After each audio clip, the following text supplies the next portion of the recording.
Lord. கர்த்தருடைய நாமத்திற்கு மகிமை உண்டாவதாக. மிகவும் வித்தியாசமாக தலைப்பிடப்பட்டதான ஒரு அற்புதமான சங்கீதம் 56ஆம் சங்கீதம். தலைப்பு என்ன சொல்லுகிறது? பெலிஸ்தர் தாவீதை காத்தோரில் பிடித்தபோது யோனாத் ஏலாம் ரிக்கோயிம் என்னும் வாத்தியத்தில் வாசிக்கும்படி தாவீது பாடி ராக தலைவனுக்கு ஒப்புவித்த மிக்தாம் என்னும் சங்கீதம். இந்த சங்கீதத்தினுடைய தலைப்பை ஆங்கிலத்தில் நீங்கள் படிக்கும் பொழுது இதனுடைய அத்தனை எபிரேய பெயர்களையும் ஆங்கிலத்தில் அவர்கள் மொழிபெயர்த்து சொல்லி இருக்கிறதை நீங்கள் வாசிக்கலாம். இந்த தலைப்பை ஆங்கிலத்தில் வாசிக்க கேட்போம்.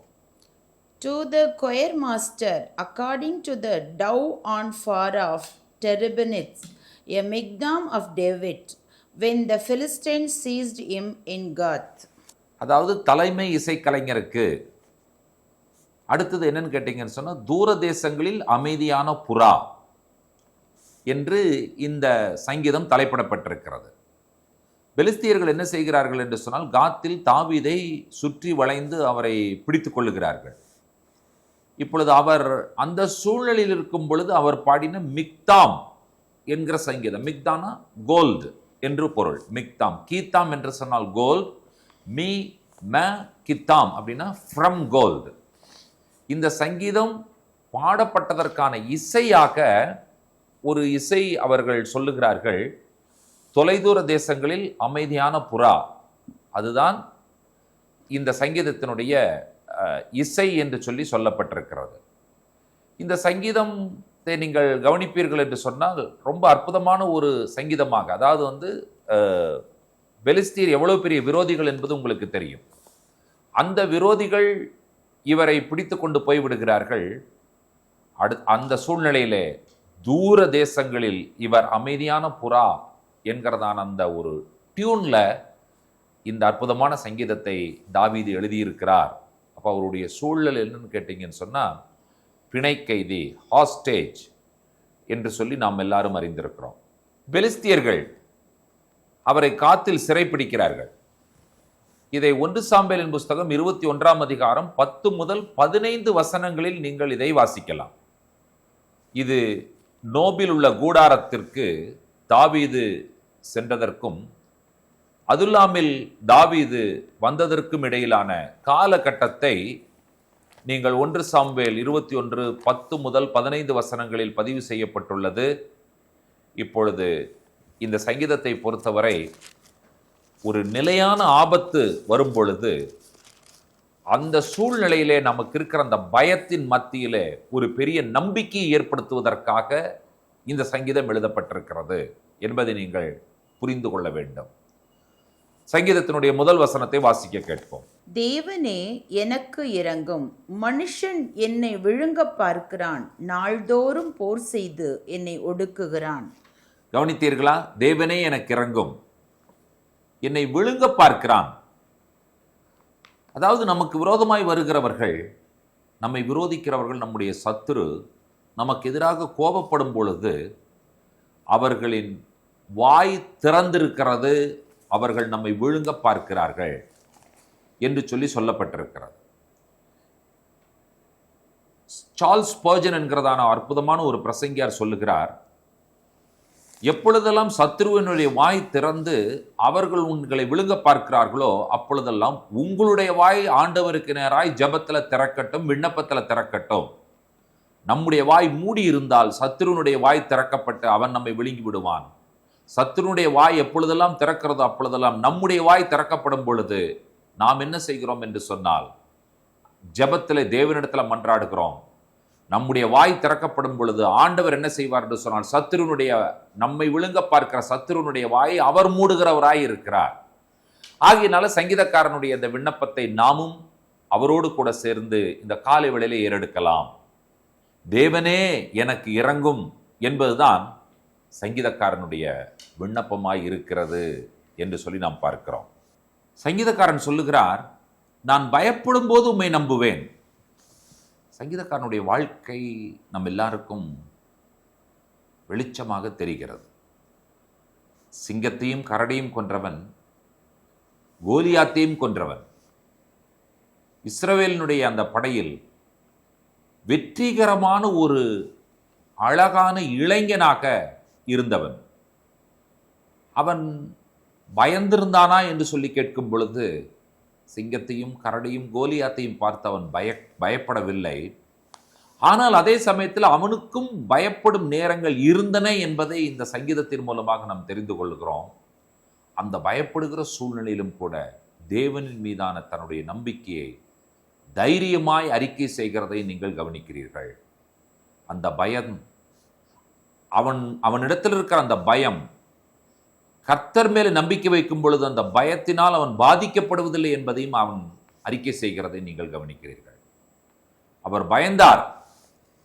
ஆனால் அந்த பயம் என்ன செய்ய முடியவில்லை என்று சொன்னால், அவரை முழுமையுமாக ஆட்கொள்ள முடியவில்லை, முழுமையுமாக நிரப்பவில்லை. அதற்கு அவர் கூறுகிற காரணத்தை நீங்கள் கண்டுபிடியுங்கள். நான் உம்மை நம்புவேன் என்று சொல்லுகிறார். பயம் நம்முடைய வாழ்க்கையில் வரலாம், பயம் இல்லாமல் வாழ முடியாது. தாவீது சிங்கத்தையும் கரடியும் கோலியாத்தையும் பார்த்தவன், பயப்படாமல் இருந்தவன். இங்கே பெலிஸ்தியர் பிடித்து கொண்டு போன பொழுது பயப்பட்டேன் என்று சொல்லுகிறாரே, அந்த சூழ்நிலையில இந்த பயம் ஒன்றும் செய்யாமல் இருக்க வேண்டும் என்று சொன்னால் நாம் யாரை நம்ப வேண்டும் என்று சொன்னால் நம்முடைய ஆண்டவரை நாம் நம்ப வேண்டும். சங்கீதக்காரனுடைய தாவீதை போல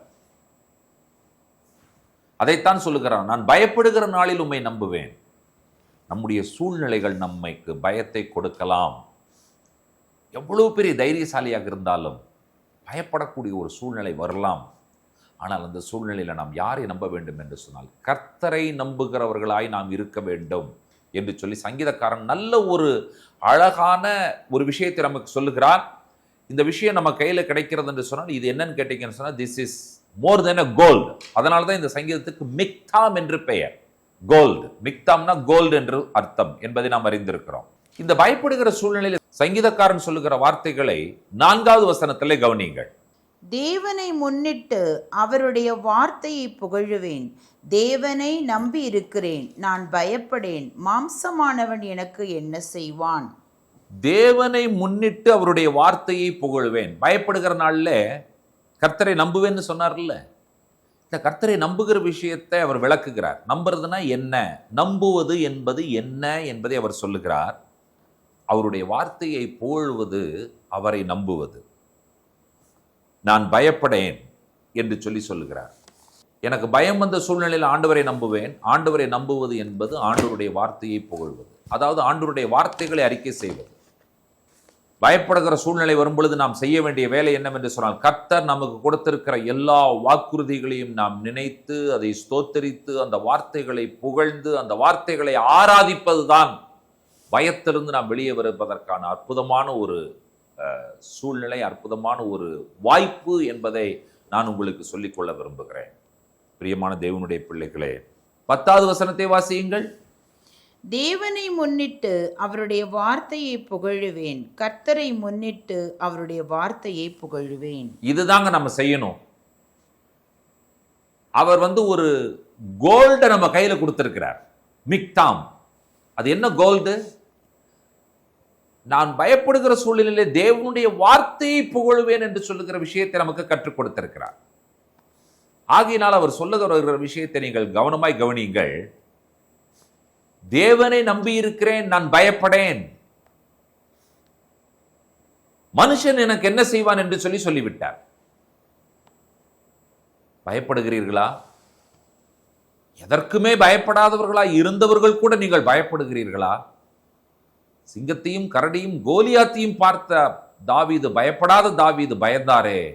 அந்த சூழ்நிலையிலே நான் நம்பி இருக்கிறேன் ஆண்டவர் என்று சொன்னாரே.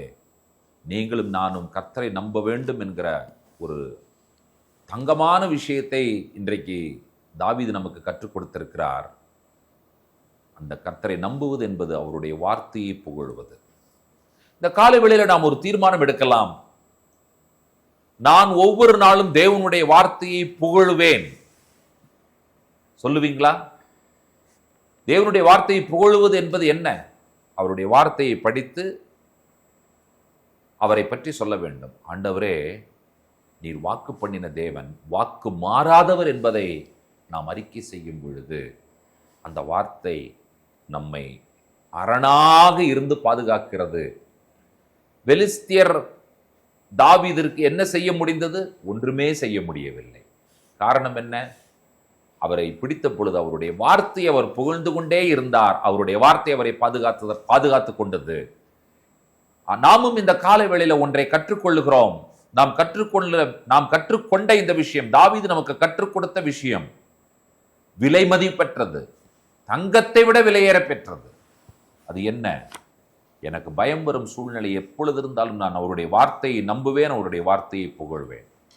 வார்த்தையை புகழ்கிறவர்களாக நீங்களும் நானும் இருக்க கர்த்தர் நமக்கு உதவி செய்வாராக. ஜெபிப்போம். பரிசுத்தமுள்ள பிதாவே, இந்த நல்ல அற்புதமான காலை பொழுதிலே ஒரு கோல்டான ஒரு விஷயத்தை நாங்கள் இந்த காலை வேளையில சங்கீதக்காரனாகி தாவீதிடத்திலிருந்து நாங்கள் கற்றுக்கொண்டோமே.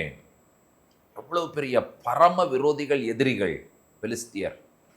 அவர்கள் இவனை பிடித்து கொண்டு போன போது எனக்கு பயமாய் இருந்தது. அப்பொழுது நான் உம்மை நம்பினேன், நான் உம்முடைய வார்த்தையை புகழ்ந்து கொண்டிருந்தேன். மனுஷன் எனக்கு என்ன செய்வான்? அவனால் ஒன்றும் செய்ய முடியாது. பயத்தின் ஆவியோடு இந்த கால வேளையில யாரெல்லாம் இருந்தாலும் ஆண்டவர் அவர்கள் இந்த பயத்திலிருந்து நீர் விடுதலையாக்கும்படியாய் நாங்கள் ஒப்புக் கொடுத்து ஜெபிக்கிறோம். இயேசுவின் நாமத்தில் தேவனுடைய வார்த்தை அவர்களுடைய இருதயத்தை நிரப்பி அவர்களுடைய வாழ்க்கையை ஆளுகை செய்யட்டும் என்று சொல்லி ஒப்புக் கொடுத்து ஜெபிக்கிறோம். எல்லோரையும் ஆசீர்வதிக்கிற தேவாதி தேவனுடைய கரத்தில் ஒப்புக் கொடுக்கிறோம். துதி கன மகிமை உமக்கே ஏறெடுக்கிறோம். இயேசு கிறிஸ்துவின் வல்லமையுள்ள நாமத்தில் வேண்டிக் கொள்ளுகிறோம் பிதாவே. ஆமேன், ஆமேன். நம்முடைய கர்த்தராகிய இயேசு கிறிஸ்துவின் கிருபையும் பிதாவாகி தேவனுடைய அன்பும் பரிசுத்த தேவாவியானவருடைய அந்யோன்ய ஐக்கியமும் சிநேகமும் நம் அனைவரோடும் கூட கர்த்தருடைய வருகை பரியந்தம் நீடித்து நிலைத்திருப்பதாக. ஆமேன், ஆமேன். கர்த்தர் நம்மை ஆசீர்வதிப்பாராக. ஷலோம்.